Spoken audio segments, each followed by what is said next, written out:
Hi students, आज हम बात करने वाले हैं बिल ऑफ मटेरियल के बारे में। हमने पिछले 10-15 इंटरव्यूज में देखा कि हर कैंडिडेट से बीओएम पूछ रहे हैं, बॉम क्या होता है, what is the meaning of BOM, और कोई भी कैंडिडेट बता नहीं पा रहा उसके अंदर।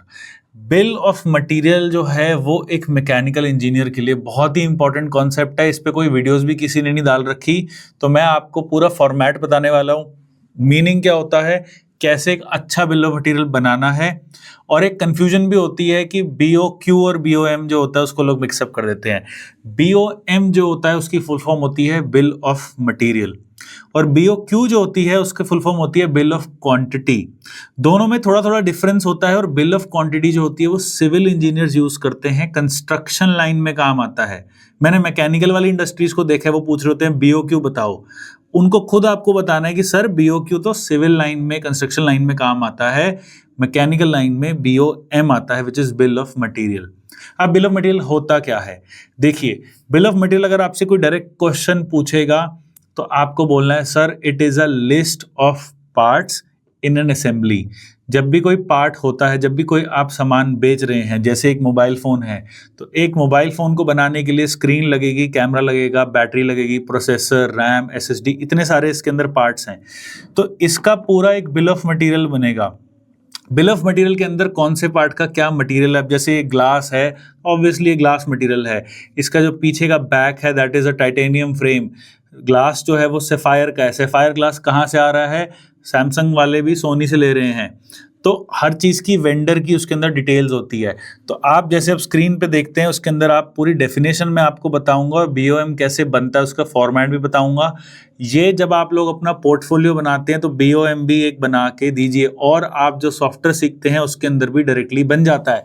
सॉलिडवर्क्स वगैरह में बीओएम बन जाता है, बट उसमें कुछ एडिशनल चीज़ें भी ऐड करनी पड़ती है। जैसे वेंडर डिटेल्स तो सॉलिडवर्क्स को नहीं पता ना कि आप कहाँ से कोई पार्ट सोर्स कर रहे हो, तो वो सब चीज़ें लिखना बहुत ज़रूरी है। तो बीओएम होता क्या है, बिल ऑफ मटेरियल एक स्ट्रक्चर्ड लिस्ट होती है कंपोनेंट्स की, मटेरियल्स की, असेंबलीज की, जो एक प्रोडक्ट को बनाने के लिए यूज होती है। आपको भी हिंदी इंग्लिश में ऐसे ही रिप्लाई करना है कि कोई भी प्रोडक्ट बनाने के लिए जो पार्ट्स की लिस्ट होती है, उनका मटेरियल कैसा होता है, उनका क्या कॉस्टिंग होती है, कितनी क्वांटिटी होती है, सब कुछ एक बिल ऑफ मटेरियल में आती है। कॉस्टिंग नहीं आती, पर कभी कभार कंपनी टू कंपनी वैरी करता है। इसके अंदर कोई सही और गलत आंसर नहीं है। कोई बोले भाई कॉस्टिंग नहीं लिखा तुमने, तो बोलो सर जो आपका फॉर्मेट है मैं उस हिसाब से बना दूंगा बीओएम। मैंने मैकेनिकल इंजीनियरिंग, मैन्युफैक्चरिंग और डिज़ाइन में बहुत ज़्यादा काम आता है।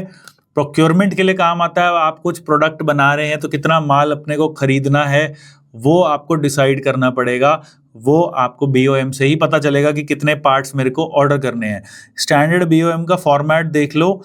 एंड एक बुक है, इस बुक से भी पढ़ाने वाला हूँ इस वीडियो में, mechanical design process by David G Ullman. Ullman बोलते हैं कुछ लोग, उल्मैन बोलते हैं, I don't know what to pronounce, but this is one of the best books अगर एक्चुअली आप एक डिज़ाइन इंजीनियर बनना चाहते हो। लोग जो सीख रहे हैं सॉफ्टवेयर, वो मॉडलिंग सीख रहे हैं। मॉडलिंग और डिज़ाइनिंग में बहुत फ़र्क होता है। अगर हम कोई पार्ट बना देते हैं तो वो मॉडलिंग होती है, डिज़ाइन में हज़ारों प्रोसेस और एडिड होते हैं। तो ये बुक जो है बहुत ज़्यादा रिकमेंडेड है, मैंने अपने कॉलेज टाइम में पढ़ी थी। मैं आज भी इससे बहुत ज़्यादा रेफरेंस लेता रहता हूँ। तो इसके अंदर जो हमारा 9th चैप्टर है प्रोडक्ट जनरेशन का, इसमें बीओएम बहुत अच्छे से एक्सप्लेन कर रखा है। एंड आपको बताते हैं कि इसमें क्या क्या आएगा। जो डेविड जी उल्मान जो बताएगा वो हमारा स्टैंडर्ड रहेगा, वो बिल्कुल परफेक्ट आपका जो डेफिनेशन है वो रहेगा। तो मैं इस बुक को बहुत ज़्यादा रेफर करता हूँ। तो बिल ऑफ मटेरियल एक पार्ट्स लिस्ट होती है, एक इंडेक्स होता है, और प्रोडक्ट लाइफ साइकिल मैनेजमेंट में बहुत ज़्यादा काम आता है। क्या क्या उसके अंदर चीज़ें नेसेसरी होती है, देखिए जो मेरे जो नोट्स हैं और जो डेविड जी उल्मान के हैं सिमिलर है, ऑब्वियसली मैंने वहीं से ही रेफर किया। तो सबसे पहले इसके अंदर आता है आइटम नंबर। आइटम नंबर बहुत ज़रूरी है। तो जैसे यहाँ पे एक बेस प्लेट है, कोई भी चीज़ बन रही है, उसके जो आइटम नंबर है ये एक सीरियल नंबर होगा। फिर उसके अंदर आएगा पार्ट्स के नेम, फिर आएगा पार्ट नंबर। क्या होता है कि जैसे लेट्स सपोज, पार्ट नंबर क्यों ज़रूरी होता है, ये एक्चुअली सबसे इंपॉर्टेंट पार्ट नंबर ही है। अब मेरे पास जो एक कार है, ठीक है, महिंद्रा की कार है मेरे पास, तो लेट्स सपोज मैं उसके अंदर शॉकर निकाल के नकली शॉकर किसी और के डाल देता हूँ और महिंद्रा को बोलता हूँ देखो ये खराब हो गए, आप चेंज करो। महिंद्रा चेंज कर देगा। फिर मैं अगले दिन चला गया, सर ये भी खराब हो गए, किसी और का खराब पार्ट लगा के दिखा दूंगा, ऐसे तो पूरी कंपनी को लूट लेंगे लोग। राइट। तो इसलिए पार्ट नंबर दे रखा होता है। यहाँ जो पार्ट नंबर है ना, ये कंपनी का एक ईआरपी सॉफ्टवेयर होता है, राइट। ईआरपी सॉफ्टवेयर के अंदर इसका नाम लिखा होगा। तो मेरी जो गाड़ी का शॉकर होगा उसका पार्ट नंबर उनके सिस्टम में होगा कि भाई ये गाड़ी अक्षित मखीजा की है, और इनका जो ये अब जो मेरे को लेके आए शॉकर, इसका पार्ट नंबर दूसरा, तो तुमने कहीं बाहर से लगवाया है। तो कंपनी जब भी अपना प्रोडक्ट देगी सब पे सीरियल नंबर, पार्ट नंबर लिखेगी और उसकी इन्वेंट्री मेंटेन करेगी। तो मेरे जो फ़ोन का कैमरा है इसका एक पार्ट नंबर होगा, और अगर वो अपने कंप्यूटर में डालेगा तो उसको पता लग जाएगा कि भाई इसके फ़ोन का ये कैमरा है, किसी और का बाहर का कैमरा नहीं है। तो इससे कंपनी का आइडेंटिफिकेशन होता है, फ्रॉड प्रिवेंशन होता है, ताकि लोग कुछ भी आके कुछ पागल ना बनाए कंपनी को। एंड रिप्लेसमेंट भी होगा। लेट्स सपोज एक ही पार्ट नंबर बार बार रिप्लेस हो जा रहे हैं लोगों के, तो उनको पता लग जाता है यार ये पार्ट खराब है, इसको अपने को रिकॉल करना पड़ेगा। तो आइटम नंबर आएगा, पार्ट नंबर आएगा। अब जैसे एक बिल ऑफ मटेरियल है, स्क्रीनशॉट ले लो अपने अपने फोन्स का, मतलब इसका स्क्रीनशॉट ले लो आप, कि एक प्रोडक्ट है एवरलास्ट, क्या चीज़ है, एक शॉकर की असेंबली है। शॉकर की असेंबली में कितने पार्ट्स आ रहे हैं टोटल? 10 पार्ट्स आ रहे हैं। तो डिज़ाइन इंजीनियर, मैन्युफैक्चरर, कंपनी वाला, मैकेनिक, कोई भी समझ जाएगा कि भाई शॉकर की असेंबली में 10 पार्ट्स हैं। तो आइटम नंबर बहुत ज़रूरी है। हर आइटम का पार्ट नंबर होगा, कितनी क्वांटिटी है। अब जैसे एक शॉकर में रिंग्स लगते हैं, कितने रिंग्स लग रहे हैं, 4, 5, 6, आपको इसमें क्वांटिटी आएगा। तो आउटर ट्यूब जो है वो एक ही क्वांटिटी आएगी। मटेरियल कौन सा है वो भी इसमें आएगा। सोर्स, एक कंपनी सब कुछ नहीं बना सकती, इधर उधर से सोर्सिंग करती है। तो ये सारी चीज़ें इसके अंदर आएगी।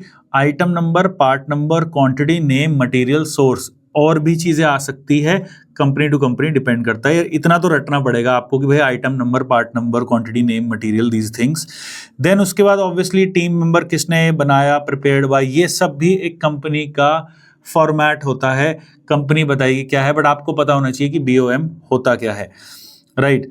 तो बीएम जो होता है, अगेन अगर हम डिस्कस करें, इसके बहुत सारे फॉर्मेट्स हैं। जैसे एक फॉर्मेट मैंने यहाँ से निकाला, ये भी एक बिल ऑफ मटेरियल है। इसके अंदर serial number, HSN number, quantity, ये कंपनी टू कंपनी आपका डिपेंड करेगा। जैसे एक ये बिल ऑफ मटेरियल मैंने डाउनलोड करके रखा है, तो बेस प्लेट है, क्वांटिटी कौन सी है, मटेरियल कौन सा है, वेट भी इसके अंदर आ गया, मैन्युफैक्चरिंग प्रोसेस आ गया कि ये लेजर कटिंग से बनेगा। तो डेविड जी उलमान में मैन्युफैक्चरिंग प्रोसेस नहीं लिखा, तो इसलिए मैं कह रहा हूँ कि बिल ऑफ मटेरियल जो है, कोई कंपनी कहती है कि भाई बताओ, तुम बना के बताओ, तो उसमें बोलो सर ये तो आपका फॉर्मेट होगा, मेरे को पता है कि बिल ऑफ मटेरियल इस तरीके से बनता है।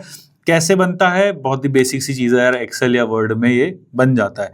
तो ज़्यादा कोई लंबा चौड़ा कॉन्सेप्ट नहीं है, बट ज़रूरी बहुत है समझना। और ये जो की बीओएम एलिमेंट्स हैं, ये मैक्सिमम है इस वाली लिस्ट में, कि item number, part number, material, quantity, unit, इसके बाद मुझे लगता नहीं है कुछ बचेगा। इसके अंदर सारी चीज़ें लिखी हुई है।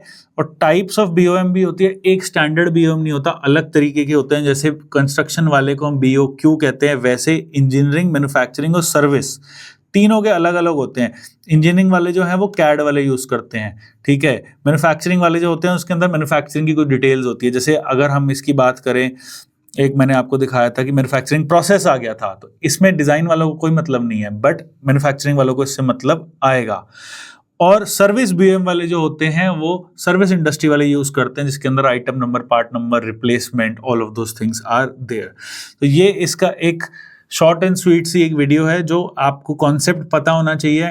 कैसे बनाना है वो एक्सेल, गूगल शीट्स, डॉक्यूमेंट, ये सब होगा। और कंपनी का 90% पहले से बना हुआ होगा, आपको सिर्फ उसको भरना आना चाहिए और डेफिनेशन पता होनी चाहिए। तो ऐसी और सारी वीडियोस बनाते रहेंगे। अगर आपको और किसी भी टॉपिक की वीडियो चाहिए, कमेंट डालो, हम उस पर वीडियो जो है आपके इन्फॉर्मेशन के लिए बनाएंगे। Thank you.